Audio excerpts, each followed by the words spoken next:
Well, we have a rule against asking good questions before we hit record, right. because it just kind of ruins the start of the interview. There's always good stuff that's in the lead up to actually kicking it off, and I was like, so no, we had to stop have that. they given you guys any heads up on when that construction is going to be done? Because I imagine that's so disruptive for you. As I was telling Fred, it seems like they're making about 20 yards of progress a month, and that's great. I mean, that's good. So they're slowly moving. They're slowly moving. They poured this week the connection from our parking lot on the west side to Virginia. It's not open, but you can see it, and it's curing, obviously. And so eventually you'll be able to cut through, from our parking lot to Virginia or come back up or around. And it's just making progress heading west towards downtown. But it's been a long time coming, and I know they're doing a great job with it. It's just progress. About 20 yards a month. Is it Dallas Cowboy construction? Oh no! Why you got to go there like that, man? Yeah. Come on! They're trying to get to the end zone of 5, and then get to where all the new apartments are on that corner of 5 in Virginia, and so then people can move around. People, if they figure it out, they are able to navigate it and move. But it'll be so much better and nicer for the community and all that. Sure. What I always say about construction is that I can armchair quarterback that thing, but unless I'm willing to and built for working in Texas in the summer, outside, hot construction, concrete, whatever. Concrete. I was like, you know what? Like, you do whatever it is that you need to do, and I will sit over here and just try to keep my complaints to myself. No, their skill is remarkable. I mean, the guys that are out there, and I'm sure it's 105 in the shade, and it's 120, right directed is what it feels like, but their skill level on putting in the pavers and the bricks, I mean, it fits, like it's a glove, and it just drops right in there, and they cut it and they do it, and God bless them, all the workers that are out there and involved. It is a remarkable project, and it will be something to showcase City Hall in the future, or now into the future, for what everybody wanted it to be for these many years. Mm-hmm. Yeah. No, absolutely, and and you can just see it now. The last time I was at City Hall, and I wound up taking a shot of the new city council and mayor. We were in the breezeway, and the silos and the mill were in the background, and I was like, "Oh, that's a good looking shot." The silos are, the concrete silos are just fantastic with the mural on it, and I don't think people, they've kind of forgotten about it, but now when Virginia opens and they're able to drive it, or they're coming back out of City Hall for any business they're conducting over there, it's just a fantastic location. So I said, I remember when we had the big hoorah with the silos, and standing at them and looking up, it was impressive, but standing away from them and seeing the whole thing, I was like, oh, I gained a whole new appreciation right then. I had to pause for a moment and go, oh, that's really good. That's our city. Yeah. That's our city. It's interesting because I serve on the boards of commissions for the city, so I have reason to be at City Hall fairly regularly. And every time I walk out of those double glass doors and head to the parking lot, it's like, boom, right there. You just can't miss it. It's pretty spectacular. It is just a very cool view. Yep. And that's right in your backyard. So yeah, I mean, it's there. It's on our side of the world and off of Virginia, and people see it. And so that's where we're hoping there's more recognition of what's going on at the flour mill and the growth and the development. What a great landmark. Aim for the silos. There we are. Yeah. Speaking of the flour mill, want to welcome you guys to another episode of the McKinney Podcast, where we celebrate what makes us unique by nature. Our guest for this episode is Mr. Al DeBerry.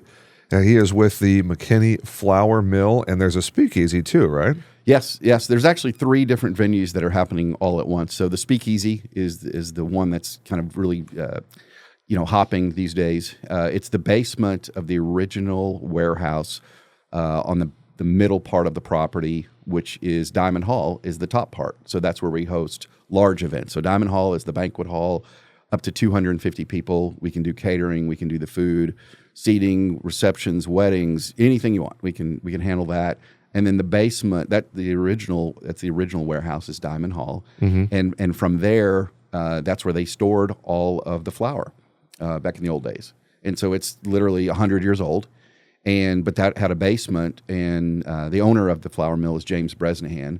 And so he had a vision of doing something with the basement, and ultimately cleared it out, cleaned it out. And our first event there was last December. We had kind of a pop-up holiday event, and it's been off and running ever since. And then we've started our tasting series now. Every month we're having some liquor and some food. And our next one is on Tuesday, August 19th, and we're doing rum and gelato.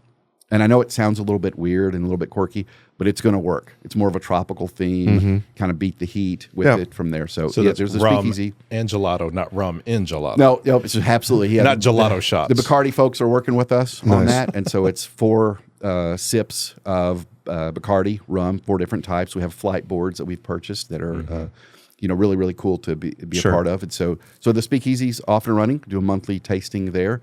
Any events that anyone wants to hold in the Diamond Hall banquet space above, we're ready to go for anything there. Pam Strofolino is our sales director, does a great job of showcasing the venue. And in the front building, the main building that you see coming east on East Louisiana, that's the actual flour mill original, and where they made the flour 100 years ago. And we're using that now as a venue in the front part of what will ultimately be the hotel lobby. And so we've had bridal showers, baby showers, birthday parties, remembrance events, and so we're running 3 venues at once right now. So it's That's fantastic. It's great. And James Bresnahan, again, the owner, has owned the property for 15 years. And he's been patiently waiting for such a time as this. Yes. As I always tell him, you were ahead of the curve for a long time, and now the curve has come to us in that what we refer to as the Flour Mill District overall. And he's done a great job with it, and we're ready to kind of explode on the scene. How fun for you guys to be tucked in between Tups and City Hall, 2 landmarks in the eastern part of our city. And I mean, how pleased were you guys when they decided 2 years ago to build City Hall literally next door to you? Sure. And my experience is I've only been there since the beginning of this year. Okay. So James has owned the property for 15 years, but the vision of what was coming with City Hall and ultimately with Tups and all of that entire area is really exciting. And there's so much new, and as the world from McKinney moves a little bit to the east side over there, I think James's vision is paying off of just being patient. And I hear stories of what used to be at the City Hall location or what was going on. And there's different things there. But all I know is the construction on East Louisiana and the construction on Virginia, this wonderful City Hall that's there. And then Tups, just great partners and great friends across the street from us as well. And I got to tell you, when that side of town, when we first moved here in 2010, it was, I don't want to cast shade, but it was kind of dead. It was kind of dead. And then, little by little things started happening over there. And then, of course, of all things, where City Hall stands now, it was the ice factory, but it was no longer producing ice. It was a very old historic looking building, but it was really the salvage yard for, wrecked cars were getting towed there, things like that. And I only know that because it was basically a dump, man. Yeah, it was. My son, he totaled his car, and that's where the wrecker dropped it off, and we retrieved personal effects before it got hauled off to be scrapped. And walking into the office, I remember looking around, going, "Oh, what a great structure!" And I see why the people were fighting to save it. It couldn't be saved. All that being said, going into the flour mill, I've been there for I don't know how many different events, just walking in and the wooden floors, the beams, all those things. What a great venue, whether it was for corporate events or for wedding reception or any of those things. And same thing with the speakeasy. If ever there's an event going there and you're thinking, I can go to an event at the flour mill or I can go do something else, you go to the event at the flour mill. Because it is an experience all by itself. They literally don't make them like that anymore. No. That's right. It's not possible. Right. Absolutely. Yeah. The wood that's in there is called Longleaf pine. That was in East Texas and Southeast Texas when everyone, migrated to Texas over, hundreds and hundreds of years ago and came in. And that wood takes about 100 years to mature, from what I've been told. And it's incredibly sturdy and thick. And so they cut down all the trees. Well, there's literally no ROI to build it again because it won't be fruitful for 100 years. Mm-hmm. And so what's there is what's there. Everybody that has any of that wood anywhere on their property or any structures that were built, it will go forever and ever and ever. And so it's really cool to tell some of those stories. And James tells the stories better than anybody because it's been his for 15 years. but the structure is incredibly sound. And moving forward with what we're going to do in the front main building of it will be a 35-room boutique hotel. And once construction starts and we get all the plans done and everything rolling, it'll be about 2 years from that point that it gets designed for the second and the third and the fourth floor of what you see now. And on top of the flour mill, of course, looking east from downtown, you see what we refer to as the Hollywood sign. You know, the big McKinney Flour Mill sign at night. And so that's kind of iconic from there. But yeah, that will eventually, that main building in front will be a 35-room boutique hotel. And then the first floor in the back area will be a 200-seat fine dining restaurant that will be named Bresnahan's after Mr. Bresnahan, the owner. Excellent. And so again, there's a lot of structure and stuff that's got to take place. And you know, the renovation and remodel will take those 2 years. But very exciting stuff. That's what's coming towards it. So, but the three things now that are operational again is the front, the lobby and the main part of the building, and the speakeasy and Diamond Hall. But when you see it and you just hear the history, you're right, Fred. It's something unique that you don't see anywhere else. No, you know, it's pretty special. But now, are there still retail shops? We have one retail shop left. Okay, and that's. Is it Avon Willow? Avon Willow. Yeah, Portrait Studio. Jody's photography place. The portrait. I'm sorry. Yeah, the portraits from there. And she does a great job. She does amazing. She's amazing. Yeah, she's a great tenant in the building of ours at this time.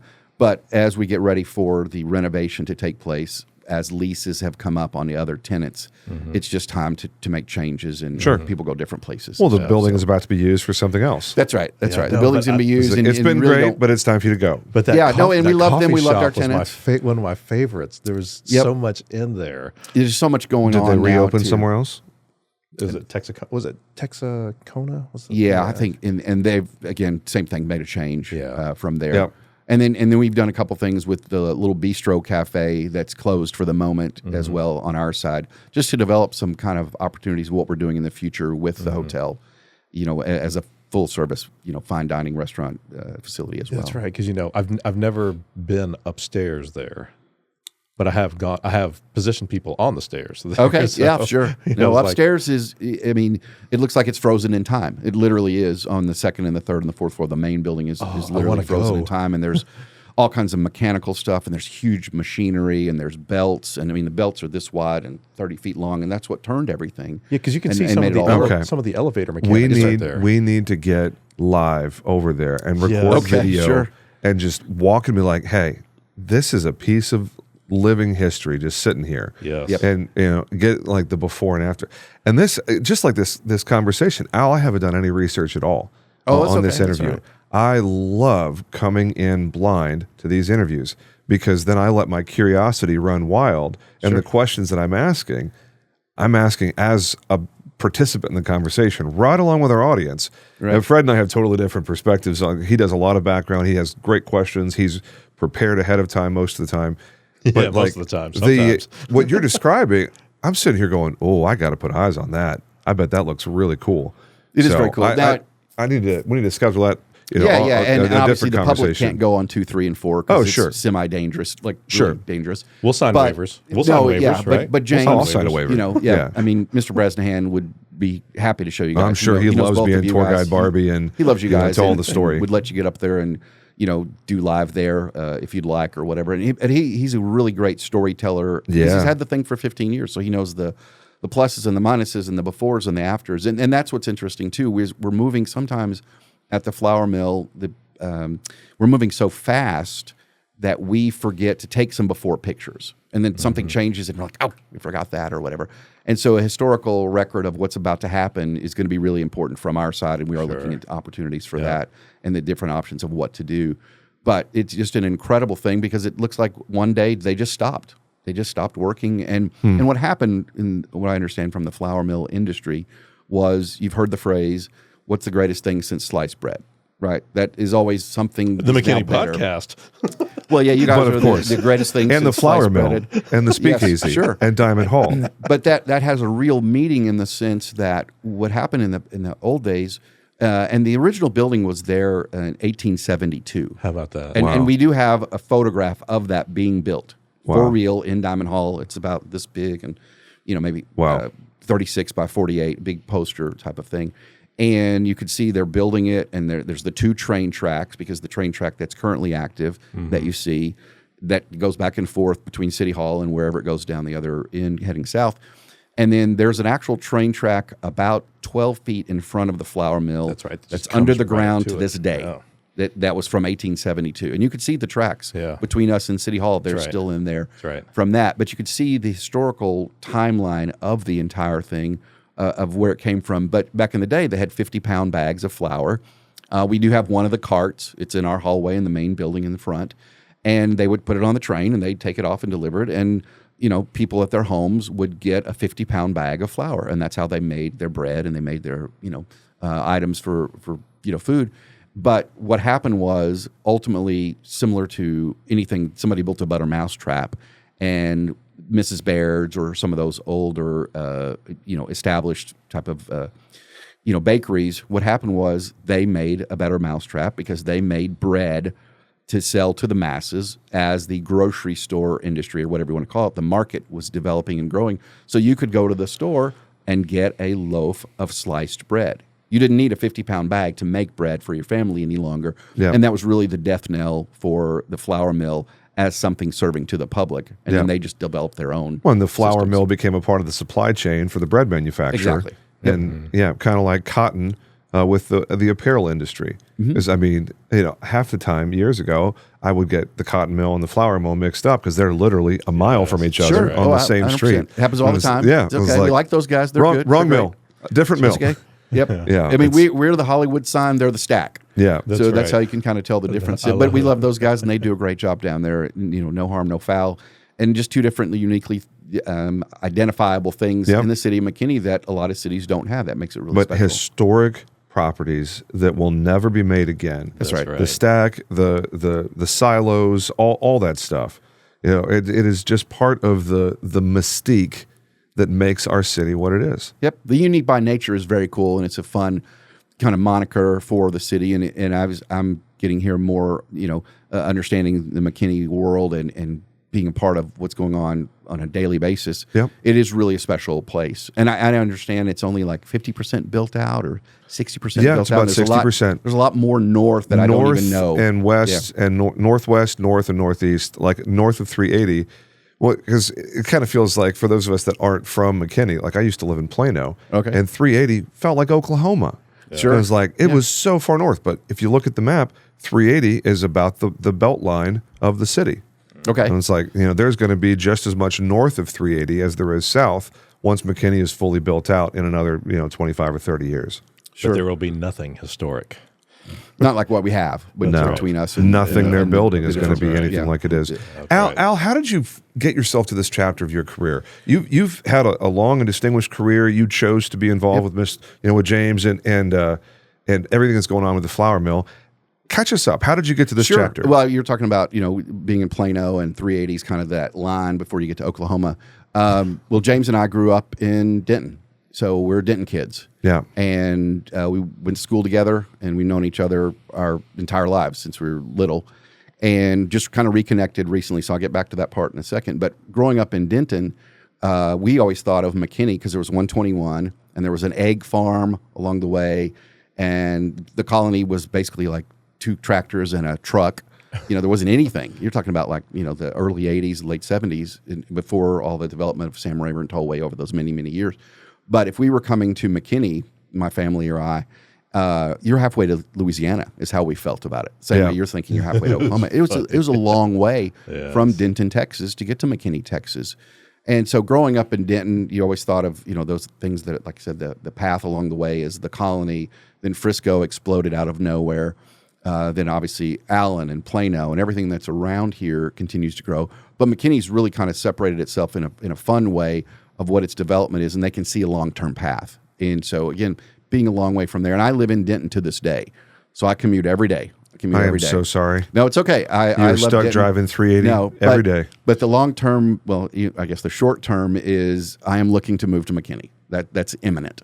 probably the beginning of 2026, I will become a McKinney resident and be part of your wonderful city. And so you're going to trade your Denton Square for the McKinney Square. That's true. That's absolutely true. The Denton Square is pretty decent. It is. It's good. It is. I had a couple photo shoots down there. I was like, oh, I didn't know this was here. It reminds me of McKinney. Yes. Yep. It's a little bit more wide open. It's wider than the McKinney Square. Yeah. But yeah, everything you see on my arm happened in that square. So the Really? dark age tattoo right there on the square in Denton. Okay. There you go.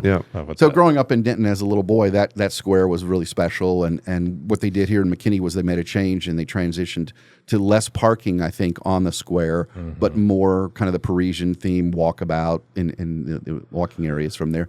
But yeah, my career was I started as a college student working at a hotel in Denton. I was going to the University of North Texas. I was 19 years old, Go and green. I started, mean green all the way. I started as a night clerk on August 11th, 1985. Oh, he remembers the day. I remember it all, sure. And that's where, Wait, August 11th, 1985. That's 4 days ago. Yeah.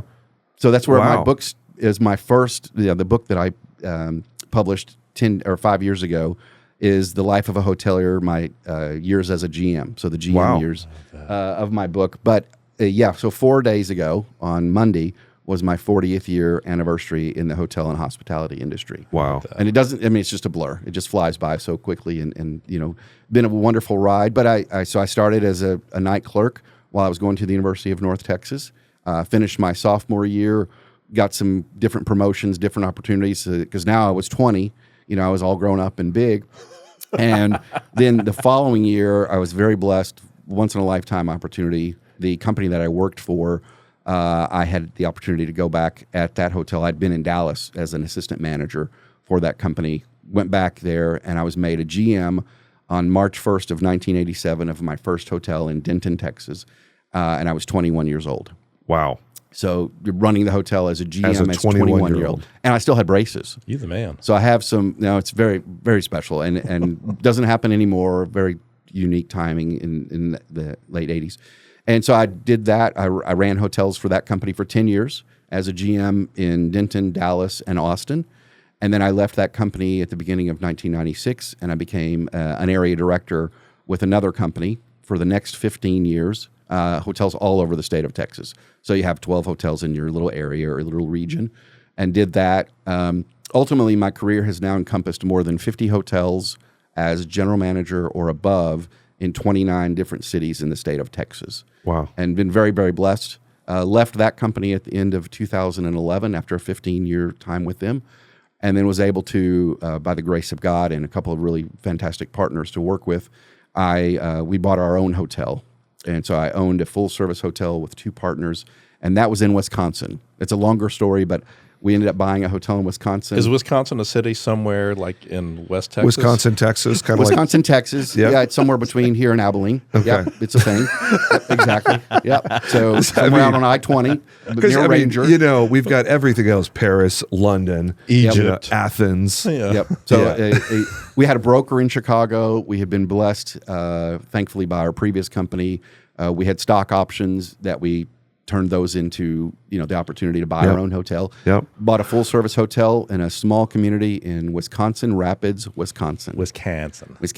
And you're talking about the mills, and that was a heavily paper mill area up there. Smells And good. it was, the smell, you could smell it coming into town. But so I owned that hotel for 3 years. It was a full-service hotel. Great opportunity. I lived here, so just flew back and forth with my partners up there, and we just rotated on who was managing the place and running it. Did that for 3 years. And then at the beginning of 2015, I started and created my own hotel association in the Metroplex, and it was called the Hotel Association. Ran that for 5 years as the CEO and founder, and that's more like a chamber of commerce for hotels in the area. Mm-hmm. Did a great job with that. And then was fortunate enough to connect with the owners of the Lorenzo Hotel in downtown Dallas about a week before the world collapsed in March of 2020. And they needed some help with some consulting and an opportunity there to really kind of turn their hotel around, unrelated to COVID. And I took over the Lorenzo Hotel as the managing director on Tuesday, March 17th of 2020. Yep. So if that week rings a bell a It little does. bit. Yep. Yeah. Because it was really bad. The next day, I think the NBA closed. The following day, the NHL closed. By the following Monday, President Trump had closed the airports or traveled to China. And then the following week, or more so the later that week, everybody I knew in the hotel industry was getting whacked and laid off, and it just collapsed from there. So then I stayed at the Lorenzo for the following 5 years. I had a great run there. Wow. Really, really fun. So you were in hospitality the entire COVID period. I was in hospitality the entire COVID period. I got there on Tuesday, March 17th. We had that about 90 week is employees. when the USA basically shut down. Shut it down. They realized how bad it was and what was coming, Yeah. and they just started shutting things down. So I got there on that morning of St. Patrick's Day of 2020, and I was very blessed. The family that owns the hotel is the Hamiltons. So that's Larry and Ted and AJ. They're real estate people from Dallas. They own the property, and they've owned it for about 15 years before I had gotten there, and did a full renovation. Very similar situation. We had 90 employees the morning I got there, and within 30 days we were down to 20 employees because there was just no business. Yeah. It was a 237-room full-service hotel, and many days we were selling 2 rooms.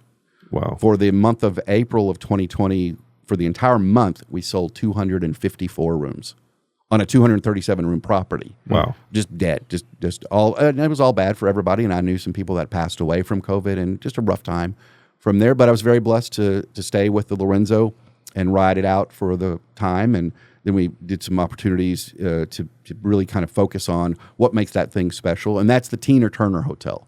If you've ever heard the story of Tina Turner escaping from Ike Turner on July 3rd of 1976, the day before the bicentennial of July 4th, 1976, she had flown into town with Ike Turner, and they were doing a concert the next day for the bicentennial in Dallas. They flew into Love Field, and from the limo ride from Love Field to the Statler Hotel, which is also a downtown iconic hotel, Yep. he beat her up pretty bad. And so they get to the hotel, and she'd finally had enough, really, of her beatings and the situation with Ike. And he's either drunk or high or whatever. He passes out at the Statler Hotel in the room. And she literally, Tina Turner, runs from the Statler Hotel to the Lorenzo Hotel, which at that time was the Ramada Plaza, and runs across Interstate 30, right through, Ackert Street, and cut across there, and escaped him at that time on that night. And it's in her memoirs, and it's in her, the movie, What's Love Got to Do with It? Mm-hmm.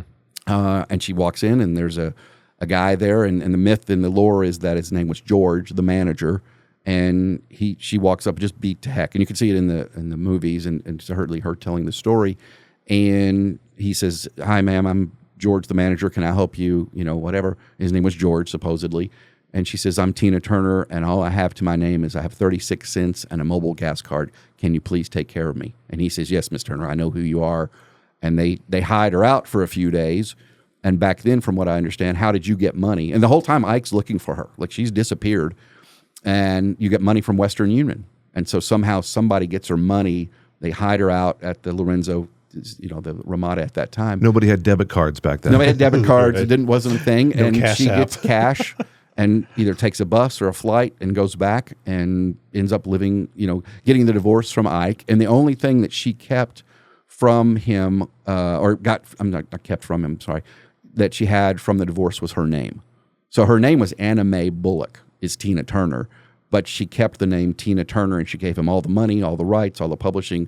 She just wanted to be done with it. And then she became, ultimately after that, divorce was final, I think in 78, she became the Tina Turner that we all know and love. Mm-hmm. So I was blessed to be at that hotel all that time. I was there the Memorial Day weekend of 23 when she had passed away.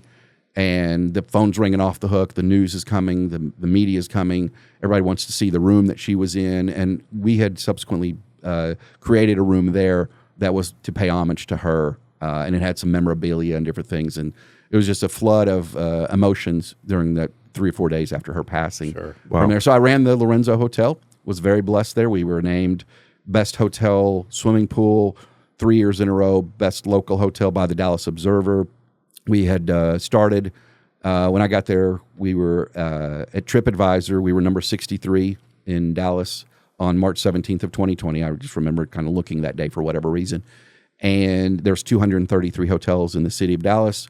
By the end of the year, we were number 55, beginning 2021. Moving on up. And moving on up. And we just had a real push to really get some engagement with our customers and really push some opportunities with just overall get the people to believe what we're doing and see some things we were changing with the pool and with the rooms and the atmosphere and the culture. And to make a long story short, by the end of the year, we finished the year of 2021 as the #1 hotel in Dallas, Texas. No kidding. Congratulations. We were a Traveler ranked #1 hotel on the last day of the year. And we'd moved up 54 spots at that time. There's a lot of great hotels. Everything you think of. Yeah. I mean, everything. Everything you think of. Including all the major chains, including like landmark destinations, like, Turtle Creek, the Ritz-Carlton, like all of the above. You beat all of them. We chased them all down over time and got to be #1 finally on about December Outstanding. 13th or 14th. But anyway, so congratulations. Thank you very much. We'd moved up 54 spots in that 1 year to be the #1 hotel. And that was more spots moved up than any other hotel in the United States. And so, do you want to offer a preemptive apology to the folks at the Lorenzo when your new hotel in McKinney dethrones them? I don't know about all that, but I know it was very sad. So I'll get to that point. That's a good question, James. So we were #1 in 2021. We were finished #1 in 2022. Then we kind of fell back to like 3 and 4. And I think to this day, the hotel is either 4 or 5. It's ranked 4 or 5. But I had, had great opportunity there for those 5 years with the Hamilton family, and my entire team was wonderful. A lot of accolades, a lot of rewards, just a very special time. And then James came calling, James Bresnahan, and he said, "Hey, I have this opportunity up here. Would you have any interest?" And I wasn't really sure at first, about changing from the Lorenzo that's kind of hitting on all cylinders and great things that we had done there. And he said, come take a look. Come take a look at what I'm doing up here. I think this might be something that we can work on together. And so I did. I came in, took a look at it, and was very impressed with, he's basically making a sales pitch to me, like, come up here and work with me. We can do some great things together. And he sold me. And I sold him, I guess, on what I could do and make that happen at the hotel. And so it's a big change to go from a 237-room hotel in downtown Dallas to McKinney, Texas, where there's not a hotel, but there's going to be one. And we're doing these events, and the venue is kind of reinventing itself as well. And so I started with James at the beginning of this year. And, it's been a wonderful relationship. And we see things very similar on the way that he's looking at what he wants to do as the owner of the place, and where my vision is as the director of operations. And I'm having a lot of fun. And meeting folks like yourselves and all the people in McKinney have been incredibly gracious and nice to me as the outsider and the new guy coming in. And James always says, well, since you've landed, that's what he calls it, since I've landed in McKinney, who all do you know? Or we talk about the different people we meet for things like links through the Chamber of Commerce, every Wednesday over at Gather. And the guys at Gather do a great job too. They're, competitor, so to speak, in the venue industry or the world, hotel. But they're great. They're great, Daryl does a wonderful job. Really like him. And so getting to connect with different people and opportunities. And I've known Aaron Werner, who's the Visit McKinney. I've known him for a long, long time. I serve on the board of directors for the Texas Travel Alliance. I have for the last 10 years. And Aaron just became a board member just a few years ago. And I was the chairman of the board for the Texas Travel Alliance in 2022. And so all of that helps me have a little bit of insight and wisdom into how maybe to develop what's going to become this really a special hotel at the Flour Mill overall.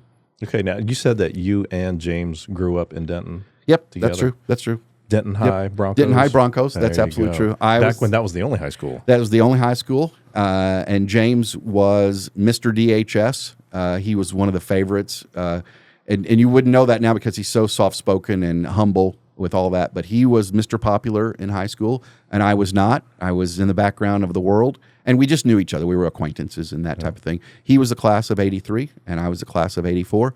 And he was the field goal kicker. And I think to this day holds some of the records for the field goals and the length and the consistency. So, we knew of each other and had known each other over those years. And I was a tennis player back at Denton High. But now there's 4 high schools. I think another 4 are coming, something like like McKinney. It's just growing so fast. And amazing football. Yep, not a lot from the Broncos. Denton Ryan. The fields now. And, and you have the Collins Stadium. Collins Stadium, yep. Yes. And that's C.H. Collins, who at the time was one of our coaches. It was a football coach at that time. How about Yeah, and that? he's got a great story there. Mr. Collins, or Coach Collins, was an African American gentleman, and he worked with Bill Carrico, who was another coach. When they integrated the high schools, they were best friends back in the 60s or whenever they had integrated the high schools in Denton to make the one, DHS, that you know from there. But Mr. Collins was a fantastic coach, and Mr. Carrico was a big, burly, white gentleman who was just, imposing figure. But him and Mr. Collins were great friends, and they helped cement the legacy of the integration of Denton High School over those many, many years. Yeah. And so now one has a field, one has a stadium. They've since passed away, but wonderful people. So yeah, James and I knew each other from Denton High School from there. But the football success came after us overall because Ryan High School and Geyer High School. Yeah. But Denton was a thing. And don't forget Marcus. Oh yeah, well, yeah, my daughter graduated from Marcus a few years ago as well. So yeah, I lived in Flower Mound for a while with my daughter and my ex-wife.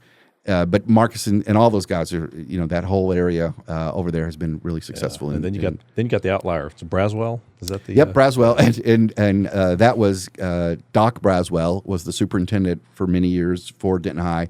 And when I was there, he was the assistant tennis coach. He was my assistant tennis coach, and he was known as Doc Braswell because he was finishing up his doctorate or had just finished his doctorate at that time, and then became the superintendent over those many years. And so off of 380, Braswell High. That's Doc Braswell, who's still alive to this day and doing great. Yeah. It's just a side note. I still shoot for some of the Frisco high schools, and some of the smaller 5A schools play against Denton. Oh, okay. And going there, I love the old Denton High Stadium there because it was like home. It always has that hometown feeling. It's Friday Night Lights. That's right. 100%. That's right. And but taking that, this is where people are on Friday nights. That's the same feel I get with downtown McKinney.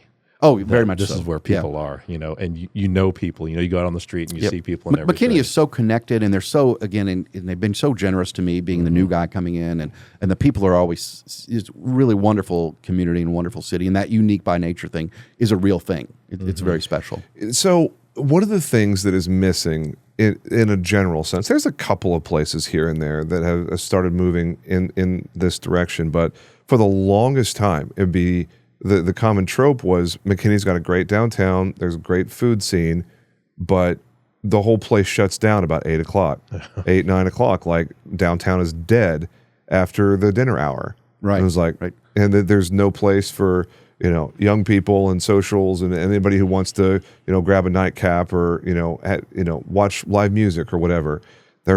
Historically there hasn't been much. In downtown, but then on the other side, Tubbs has got their thing, and now there's a speakeasy at Layered.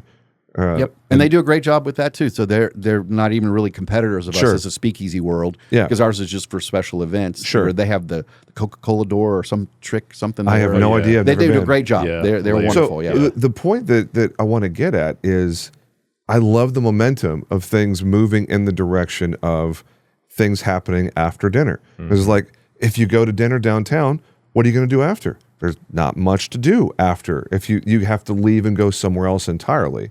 Right. The idea that district, that region, maybe if we're not completely walkable, because you're a quarter mile from where you guys are located. True. If you're on the square. That's a hot walk. It's a walk. Realistically, that's not going to happen for a lot of people. But the Flour Mill district, if you guys are able to attract other businesses, that have, maybe other things that are complementary to what you guys are doing. So, between Local Yokel, I just blanked on the name for a second. Between Local Yokel and you guys and Tubbs, there's actually starting to build an area, not just one business or one ownership group, but you're kind of having this region where lots of stuff is starting to congregate. And I know it's a complicated conversation with gentrification and people being displaced from 100%. Historical homes. I've lived here since the 60s or whatever. That's a different story entirely. I know that not everyone thinks this kind of development is a good thing. I happen to think it's a great thing. But I just think it's a really positive thing to note what you guys are doing, what Matt Hamilton and their team is doing, what Keith and the team at Tubbs are doing, and whoever comes next. It's like, great. This is fantastic. Well, we embrace the entire area over there. Obviously, on the east side, it's our home. That's where we are. And Matt does the local is fantastic. They do a great job. And one person I forgot to mention too, that's on our team is April Melendez is our director of marketing. Okay, and she was brought on here just about a couple of months ago, and she came with me from the Lorenzo. So she had been a big push from some of the stuff. So the continuity of what we're trying to do. You guys can play off each other really nicely. Yeah. We have great chemistry, and she's done a wonderful job. So all of our social media is really starting to get going. So we have a social media for, the Speakeasy, which is Prohibition McKinney. We have one for Diamond Hall. We have one for the Main, and we have a website. And so she's developing a lot of that. But really, as the area grows and we see the development coming, and I know it's a political hot button, and I'm not involved as much because I don't know, where I'm going, probably, the airport. I don't really know the backstory or what's happening with it. But I know way more than I should, and it's a lengthy conversation. Yeah, it's another conversation for another day. It probably doesn't involve me, but I know whatever's happening with. Yeah, it appears that it's happening. It's definitely happening, and it's close. And East Louisiana might be a part of what's going on with that, and Virginia coming on the backside. I don't really understand. They're having to build additional throughfare because the infrastructure just isn't built to support it. I mean, you literally have a 2-lane road coming south from 380 to get to the airport. And once they build on the east side where the terminal is going to be, it'll be on the other side of the runway from McDonald. So, there's a lot of infrastructure things are going to have to happen. But, when you look at the way that McKinney has developed, the residents in certain places are simply not going to be there anymore because they choose to leave, not because they're forced out with eminent domain, but because they're offered a significant sum of money for their dirt and their house, and then it becomes a parking lot. As I'm looking there at the layout of things going, you guys are about to have a real problem with parking. Yeah, I mean, it's been a problem for downtown, certainly, for a while, it appears. Again, as things move towards the east, I don't know what's going to happen with the gentrification as you're describing. But I think, progress is coming, and we're just kind of like, figuring out which way it's all going to happen and how the direction is. And, with Mayor Cox and some of the new folks that are on the city council, are they going the same direction, or is there a pivot there with the elections that just happened and them being put in place here recently? So I don't really know, but as the growth of McKinney continues, there's all the opportunity in the world. If the airport comes to pass, and again, I'm not trying to be political because I don't know enough of it on the back end, but it appears that when that does happen, if that does happen, you're really looking at McKinney putting its mark on the North Texas area, separating itself clearly from some of the other areas. Yeah, but we need to, regardless of all of that, because that's going to happen, that when weddings come into town, when companies are looking for a place to host their retreat and their things, there's an awesome spot that's easy to find.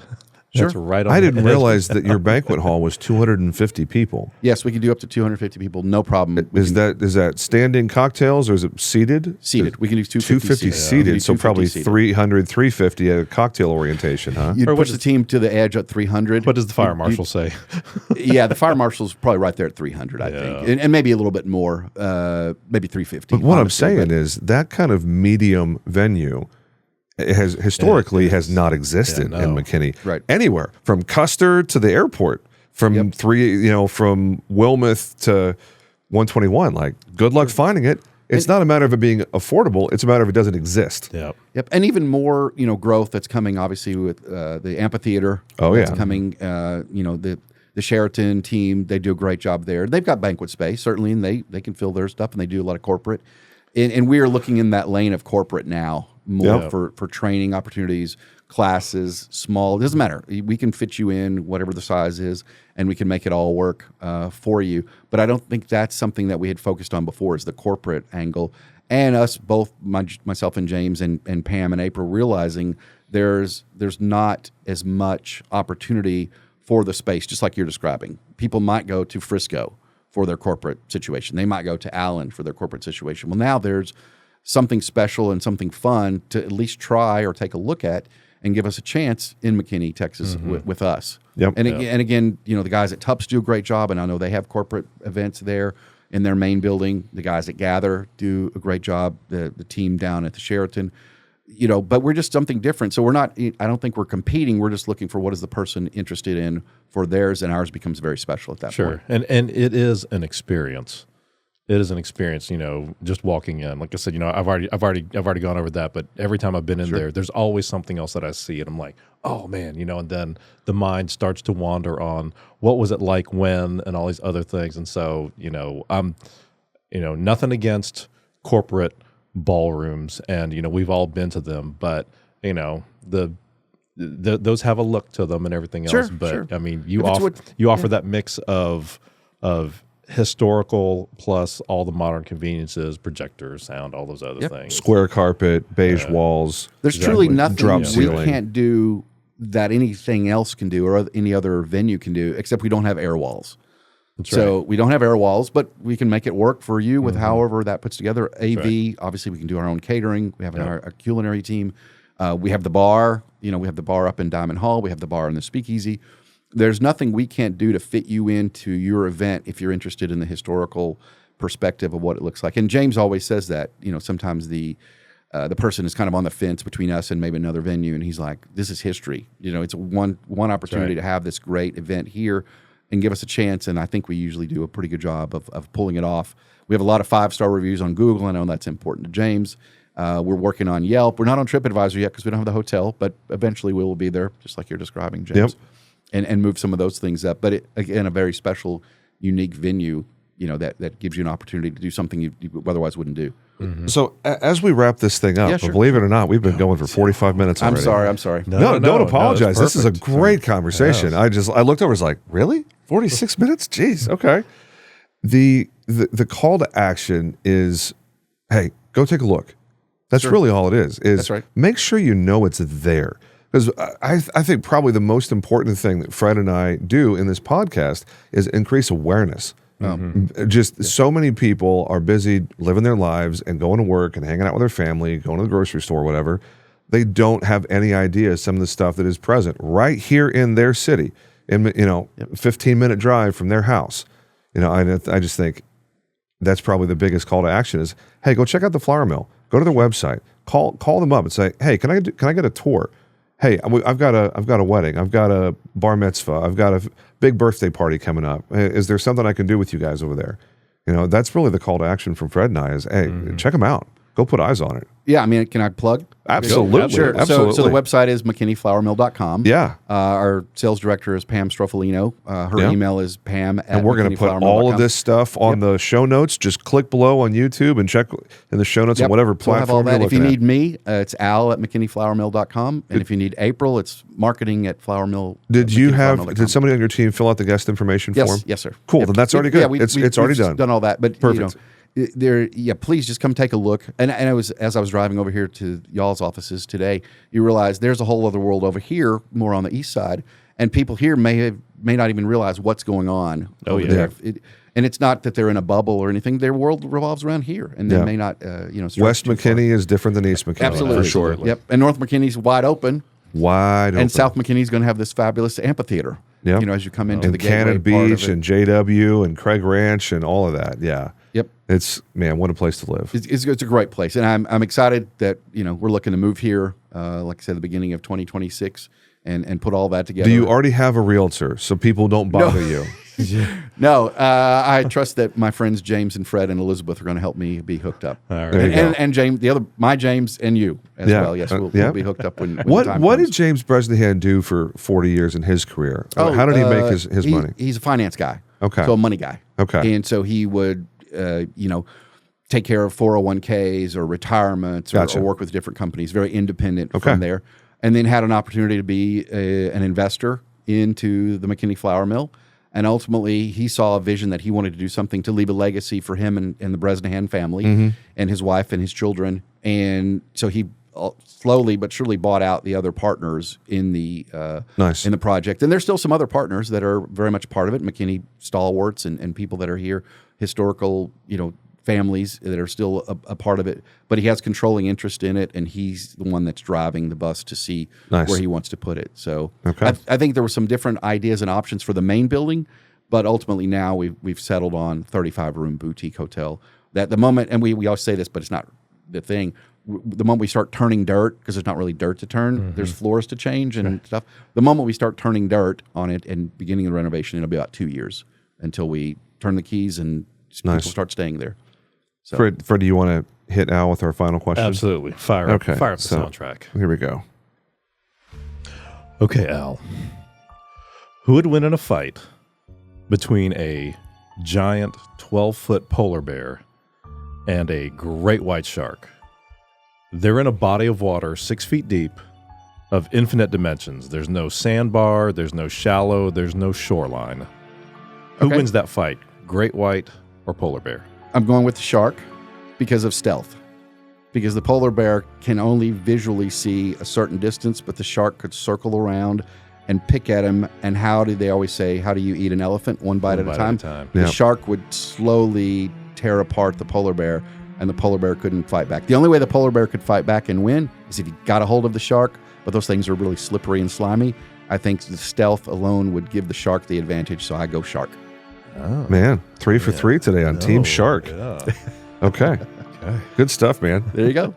Okay. He is Al DeBerry. He is Director of Operations is the title, but you're basically a general manager, right? That's kind of in effect, that's what you are. That's true. That's true. And he is with McKinney Flour Mill, the Speakeasy, and soon to be the Bresnahan Hotel. What's it going to be called? It'll be have a name yet? No, it'll be the McKinney Flour Mill Hotel. The Flour Mill Hotel. Very simple. McKinney Flour Mill Hotel and Bresnahan's will be the fine dining. That's right. I'm guessing steak and seafood. Is there something else you guys have planned there? No, I think that pretty much covers it. It'll be some specialty foods that'll be unique, because there are some really high-end restaurants here in McKinney and downtown, and they do a great job, no offense to them, and they'll be competitors, and they're our friends already. Yep. It'll be a little bit different, but we're looking at that steak and seafood, really a high-end opportunity from there as well. So fantastic. Looking forward to it. Lots of very cool things happening soon. And please check out our Facebook page. Prohibition McKinney is our speakeasy. That's what it's called.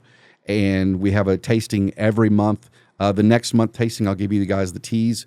It'll be Thursday, September 25th, and we're doing vodka and spuds. Okay. So we're working with the Grey Goose team for that, and it'll be vodka and potato bites, like little potato skins. Mm-hmm. So we're calling it vodka and spuds, and that'll be more like the traditional TGI Fridays potato skins. Okay. With some specialty stuff but there. Better.